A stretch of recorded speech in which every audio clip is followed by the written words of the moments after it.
first 2 weeks of raising a litter can be a lot of work. Much of the breeder's role during this time is consumed with just keeping everyone clean, fed, and healthy. But this is also the time when the puppy's neurological system is forming, and we can influence the way it forms. Babies invoke the protective instinct in us all, and our natural impulse is to make things as easy as possible for them, and to shield them from anything that upsets them even mildly. However, research on dogs, rats, primates, and even chickens all shows the same thing. Stressing neonates very slightly produces beneficial effects on them for the rest of their lives. Protocols for early neurological stimulation of puppies have been popularized in a well-known article by Dr. Carmen Battaglia. Dr. Battaglia breeds German Shepherds. He's an AKC judge and a director of the AKC. He's the author of many books and DVDs on dog breeding, and thousands of breeders follow his website, breedingbetterdogs.com. We spoke with Dr. Battaglia about his recommended protocols and the potential benefits they can confer on the puppies. Well, what the research shows is during this neonatal period, if you stimulate the neurological system of the puppy, you can change the puppy for the rest of its life. What are the results of early neurological stimulation? Greater tolerance of stress, greater resistance to disease, faster adrenal system, stronger heart rate, and a stronger heartbeat. So if you stimulate the neurological system during this window of time, which as it turns out is between 3 days and 16 days of life, you can change this puppy for the rest of its life.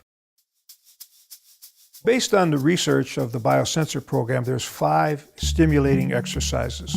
The first one is called tactile stimulation, where we take a Q-tip and we tickle the puppy between any one of its toes. So we do that 3 to 5 seconds.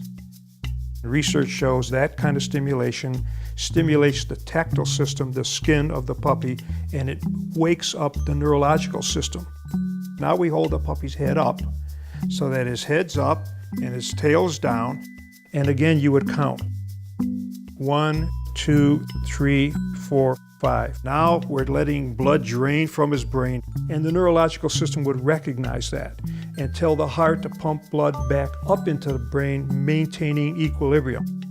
The third exercise is to hold the puppy's head down, so his head is down, and we count again. 1, 2, 3, 4, 5. Now too much blood is running down into the brain. So now we're making the neurological system work in a different way because we presented a different problem. The fourth exercise is called the supine position, where the puppy's simply on his back. And we count again. 1, 2, 3, 4, 5.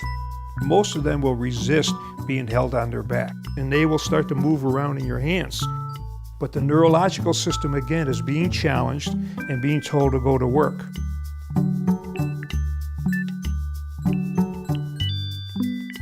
And the fifth position is thermal stimulation. You take a washcloth, ordinary washcloth, wring it out, put it in your refrigerator for 30 minutes so it's cold. Set the washcloth on the table, and take this puppy that you've just held and put him 4 feet down on this cold washcloth and count. 1, 2, 3, 4, 5. And the puppy will clearly tell you he doesn't like being on this cold surface, but you're making the neurological system respond to a temperature change on the puppy's body. And as they get older, they will try to walk off of it. Don't hold them and restrict their movement. So put them on a big flat surface so they're not going to run off the table, but they can find a way off of it. And those are the 5 stimulating exercises. Breeders often ask the question, if I already handle my puppies, why should I do this? And the answer basically is this: handling the puppies, stroking them, there's good research to show that this is helpful because it lowers blood pressure.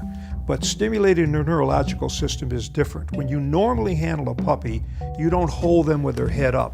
You don't hold them on their back. You don't put them on a cold towel.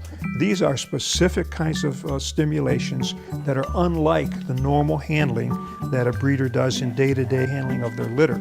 So we don't want to discourage that. Breeders should continue to pick their puppies up and touch them and stroke them. That's very good for their blood pressure.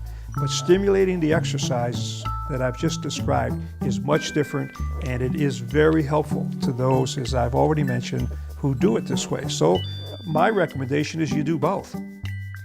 But, Dr. Battaglia cautions, when it comes to neonatal stimulation, more is not better. Too much stimulation can cause irreparable harm to the puppies. So the question becomes, how much is too much?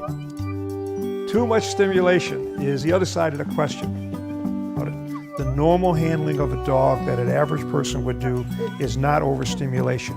Unless you do those exercises and hold the puppy in that restricted and confined way for longer than the periods we've talked about, you're in a safe zone. There's one additional caveat with early neurological stimulation, and that is if for any reason the litter is already stressed, do not add the additional stress of early neurological stimulation. For example, dew claw removal or tail docking, you would want to give a window of time after that before you began early neurological stimulation. You have to look at each puppy and each litter and use common sense. You do this once a day for each puppy in the litter from 3 to 16 days. And for the rest of their life, these puppies will have stronger heartbeats, stronger heart rates. They will have an adrenaline system that moves faster when they need it. They will have more resistance to disease and greater tolerance of stress for the rest of their life. A gift you can only give them once during the window 3 to 16 days.